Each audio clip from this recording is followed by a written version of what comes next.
मुरादाबाद में महाशिवरात्रि 15 फरवरी के अवसर पर कांवड़ एवं जल लेकर आने वाले श्रद्धालुओं की व्यवस्थाओं को लेकर एक महत्वपूर्ण बैठक आयोजित की गई। बैठक में श्रीमती सुनीता दहिया, सीईओ, नगफनी थाना प्रभारी एसओ श्री सुनील कुमार तथा अजय सोती जी उपस्थित रहे। बैठक के दौरान सुरक्षा व्यवस्था, यातायात प्रबंधन, भीड़ नियंत्रण तथा शांति व्यवस्था बनाए रखने को लेकर विस्तृत चर्चा की गई। अधिकारियों ने निर्देश दिए कि महाशिवरात्रि के दिन कांवड़ और जल लेकर आने वाले श्रद्धालुओं को किसी प्रकार की असुविधा न हो, इसके लिए प्रशासन पूरी तरह सतर्क रहेगा। साथ ही प्रशासन की ओर से अपील की गई है कि जो भी श्रद्धालु कांवड़ या जल लेकर आएंगे वे पूर्व में संबंधित प्रशासन को सूचित कर दें, ताकि सुरक्षा और अन्य व्यवस्थाएं सुचारू रूप से की जा सकें। प्रशासन ने सभी से सहयोग की अपेक्षा की है, जिससे पर्व शांतिपूर्ण और व्यवस्थित ढंग से संपन्न हो सके। एक्सीडेंट वगैरह हो गया था तो एट ए टाइम जो है कैजुअलिटी हो गई थी, तो बड़ा मुश्किल हुआ था, नंबर नहीं था।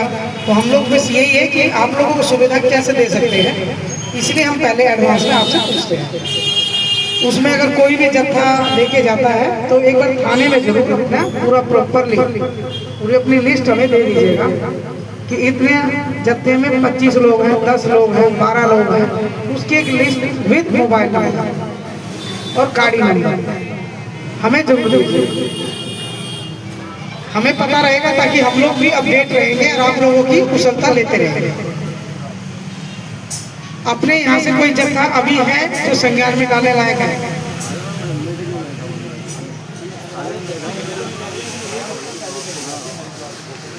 तो कितने जा चुके हैं फिर ये बताइए।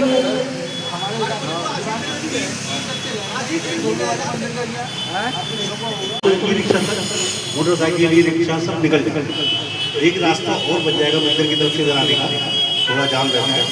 तो एक तो निवेदन ये था। दूसरा, अभी कुछ दिन पहले मैं नगर आयुक्त महोदय के पास बैठा था, मैंने उनसे कहा जल्दी हमारे डंडे उंडे सही करवा दो। तो उन्होंने भेजा, वो काम ये हुआ कि दिन में आके चला गया वो, तो दिन में कुछ कर गया काम, लेकिन वो फिर क्योंकि दिन में करा तो लोग चल पड़े उसके ऊपर, तो फिर सा गया। तो एक बार ये हो जाएगा कि रात के समय किसी समय कर दें तो बेहतर हो जाएगा, तो सबके लिए सुविधाजनक हो जाएगा। इंस्पेक्टर साहब की गाड़ी भी आराम से निकल जाएगी, और किसी पीड़ित परिवार की या प्रेग्नेंट लेडी कोई निकल रही है तो वो भी आराम से निकल जाएगी, तो सभी के लिए आसानी है। बाकी पानी और बाकी व्यवस्थाएं आप करते हो, थाना करता है। मेरी समझ से किसी को कोई दिक्कत पिछली बार की तरह तो है नहीं। अगर किसी ने कोई समस्या बताई हो तो उस पर विशेष ध्यान दिया जाए। पंडित जी बैठे, पंडित जी कोई बात बताइए क्या? मेन तो नगर निगम की समस्या रहती है कि नगर निगम से फॉगिंग हो जाए, जो कांवर वगैरह आ रही है ना, जो मंदिर वगैरह के आसपास की जगह है पूरा समय से हो जाए। अगर ये दो चीजें हो जाएंगी, एक इतवार का चूंकि है तो इतवार की पैड में लगे, पता ही होगा इसको सब कह दिया होगा, हाँ पहले ही मना कर दिया होगा, तो वो इतवार की पैड भी नहीं लगेगी मेरी समझ से। तो ये भी इतवार की पैड एक समस्या हो गई वैसे हमारे क्षेत्र के लिए। एक बार दिखवाइए कि कैसे उसमें कुछ है, बहुत ज्यादा नरक हो जाता है। इतवार की पैड पूरे दिन डिस्टर्ब करती है पूरे क्षेत्र के लोगों को, तो उस पर वैसे भी कोई विचार अलग से भी हो जाए इतवार के अलावा।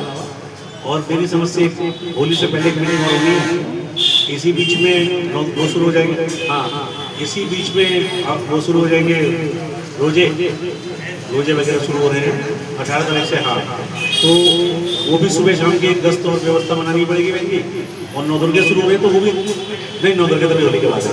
अरे होली के बाद है, वो 18 तारीख मैच करेगी ना, वो 18 ना वो 18 मैच हो गई, 18 फरवरी 18 मार्च, वो इसलिए बोल दिया मैं वो। तो मेरी समझ से सब लोगों ने अपनी बात रखी होगी, नोट करी होगी उनके सामने। सीओ बहन जी हमारी सबसे बढ़िया ही। अच्छा, सबसे बढ़िया फायदा क्या है कि सब जानते हैं, इंस्पेक्टर साहब भी पिछली बार थे, इसलिए सब जानकारी है कि कहाँ कोई समस्या आती है तो ये स्वयं ही दूर कर लेते हैं। बात यह है मिलने बैठने उठने की कि हम लोग आ जाते हैं तो ये लोग भी चाय वाय पिलवा देते हैं, तो बढ़िया करके। बहुत हो सकता है पी ली गई हो सकता है पी ली गई हो, लेकिन नहीं पिलोगी तो मैं पी लूंगा। अच्छा, कुछ नहीं मिला है।